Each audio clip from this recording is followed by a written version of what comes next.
If drawing realistic animal fur has ever felt overwhelming, it's probably because you're making it harder than it needs to be.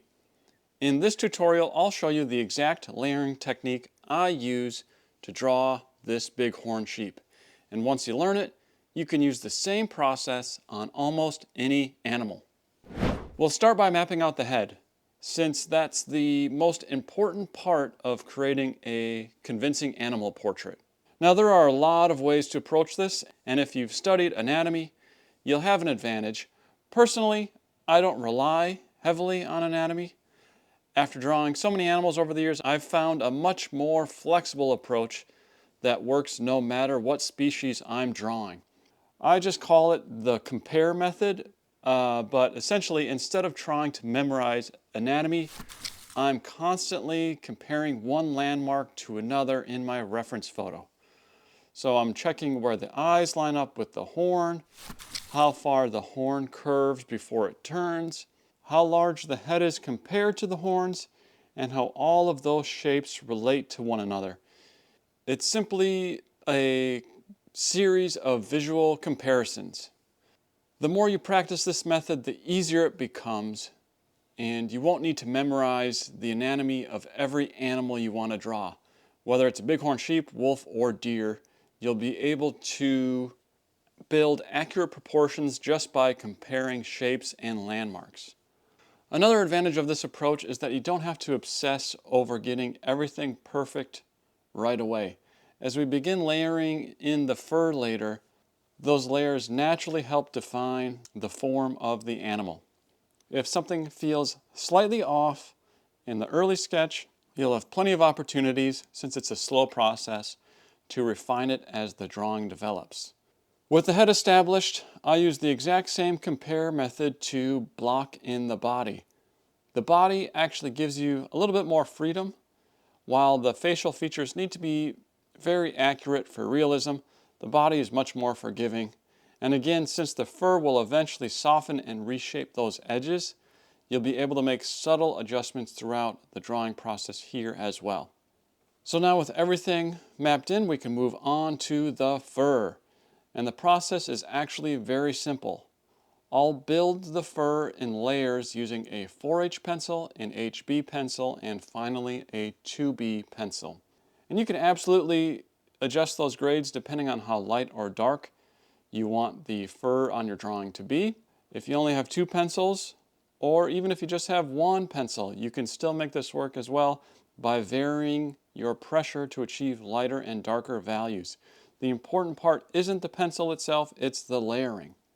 With each layer, I'm making small strokes that follow the direction the fur naturally grows. Then I repeat that same process with the next value, gradually building depth and texture. Pay close attention to the direction of the hair, because that's what creates the illusion of form. As the fur flows down the back, it follows the slope of the spine.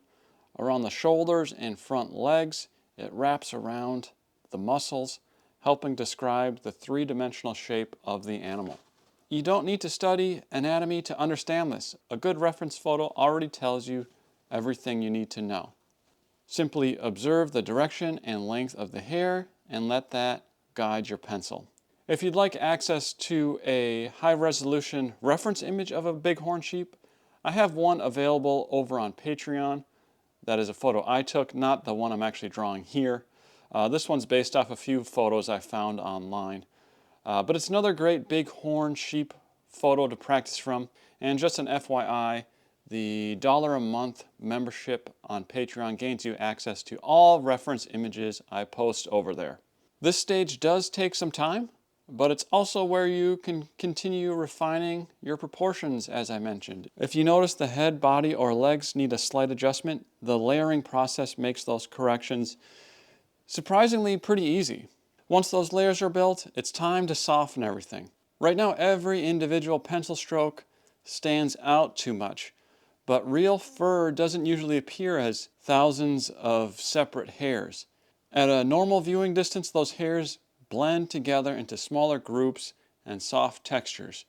So I'll use a blending stump to gently smudge the fur, always following the same direction and length as the hair itself. The goal isn't to blend out your work, It's simply to unify those individual strokes into more natural looking clumps of fur. Next comes the eraser. If any areas became too dark, now's the time to lift them back out.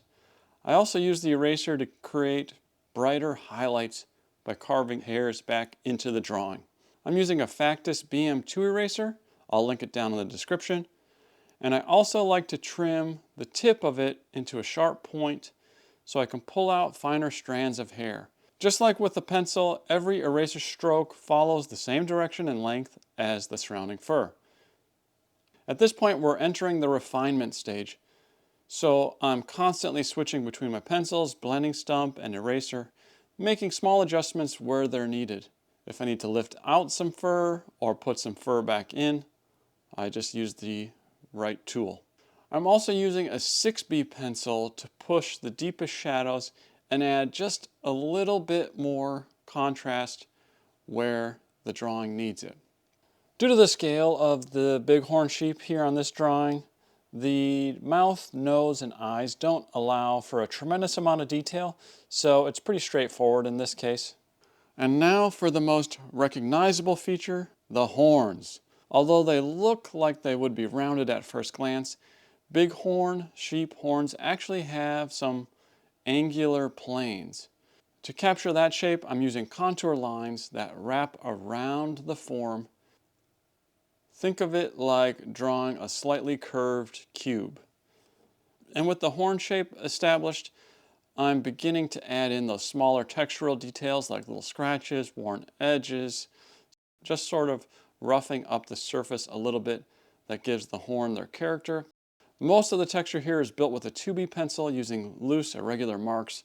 So just before I wrap up here, I take a step back to look at the drawing and make one last pass over the entire animal, looking for any areas that might need further adjusting and refining before calling it finished. For more drawing tips, you can follow my newsletter linked down in the description below. Also, my Patreon is down there, and I'll also link my favorite drawing tools and supplies, which I do earn a commission from, those affiliate links which all go back to support me and the channel. And thanks for watching, everybody.